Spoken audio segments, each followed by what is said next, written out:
you. Surely can be done. Young and old are doing it, I'm told. Just one try, and you too will be sold. I am a New Yorker. I was born here, raised here. So I lived in Los Angeles, I lived in London, I lived in Italy for a short period of time, Germany for a very short period of time, but I'm primarily a New Yorker. I knew music was going to be my life when I was 6 years old. From my youngest memories, I was always a composer.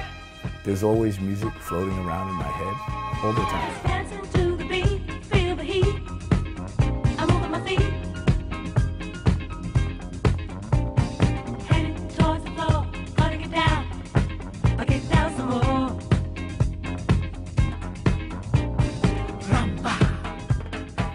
This is my house in Westport, Connecticut, and where I keep my, where my recording studio is. It's the most perfect place in the world to make music. Other than that, it's perfect here. This is why. Look. I played mainly classical music. I moved up to symphonic music when I was pre-teen, 10, 11, 12 years old. And then I started playing jazz and the guitar around 16 years old.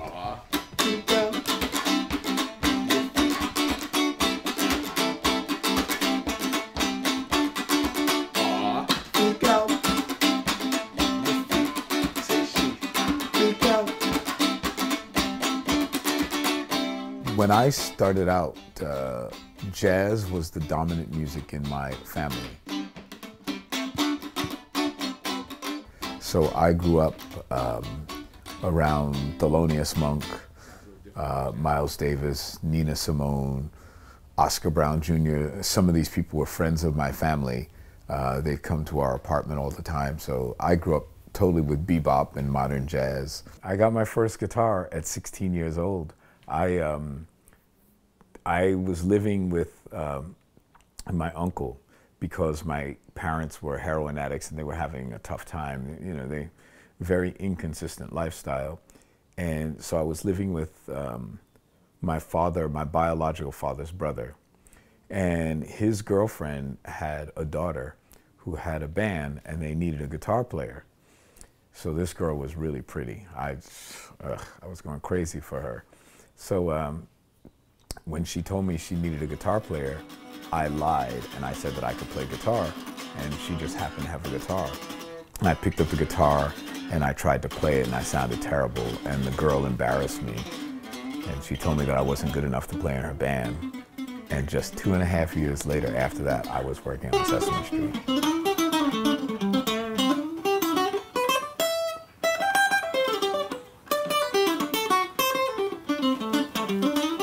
So I went from terrible to pretty good like that. It was overpowering. And when I felt that kind of power, I right away started playing, you know, this song by the Beatles called A Day in the Life. And when you're a new guitar player, that's a relatively hard song to play. But because I had practiced so hard, when I finally tuned it up, it was easy to play. It wasn't hard for me at all.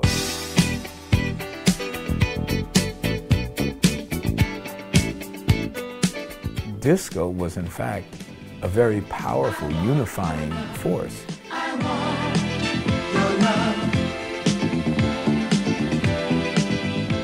Chic started officially in 1977. We got our first record deal with a song called Dance, Dance, Dance, Yowza, Yowza, Yowza.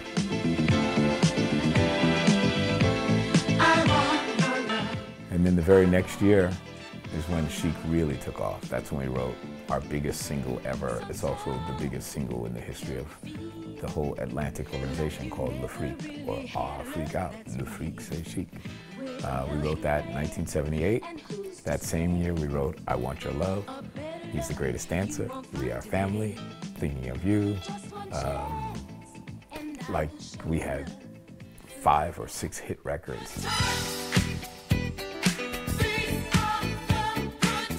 The very next year, we wrote the most iconic groove of our lives in 1979. We wrote Good Times.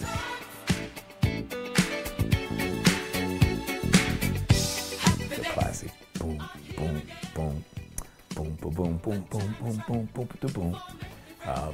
And that record changed our lives, and many music historians say that that record also changed the world, because that was the beginning of hip-hop as a popular art form, because that's the basis of Rapper's Delight. It's also the first record that sampled another record and it became popular.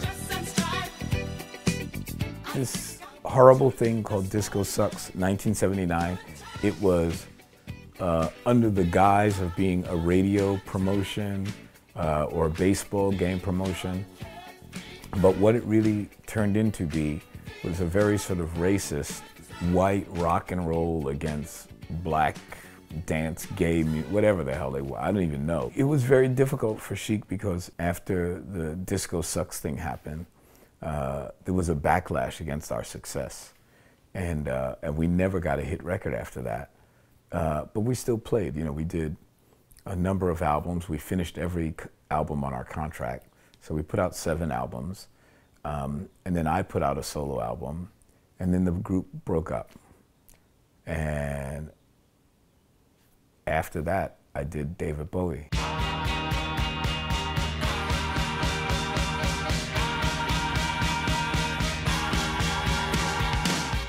Let's Dance. And then all of a sudden I had a whole new career. I didn't have a record deal. David didn't have a record deal. It was just the two of us working on our own. And we had both experienced very high points in our lives. And at this time we were very low, because I had 6 failures in a row. And I meet David Bowie, he doesn't even have a record deal. And he pays for the record himself. And we go into a little studio and out comes magic. To the song that's playing on the radio. When I became a record producer, I didn't even know I was producing. I just walked into the studio with musicians and I had all the charts written out for everybody. I gave it to one guy, another guy, and I started telling, no, play this, play that. And I realized that that was called a producer. Yeah. So now I'm going to play some parts that make the stuff that they love really work. Right. I'll run with you. If you say hi, we'll hide. I must have, 100 or more of gold and platinum records. So these are just some of the earliest ones I've gotten. These are the ones I keep here because they're sort of special. I mean, they're all special to me, but there was a while I was just getting so many. So I keep these because, this is Stevie Ray Vaughan, the Vaughan brothers. He passed away before that record came out. And this is Bowie's Let's Dance. This is the record that sort of gave me a second career. Madonna, Like a Virgin, that the biggest album of my life. This is Le Freak, the biggest selling album in Atlantic Records history. And this is when it was, so if you see this is triple platinum. And what that means is each platinum single is 2 million. So that's 6 million plus the 12-inch, which was also platinum, which is huge. It's huge.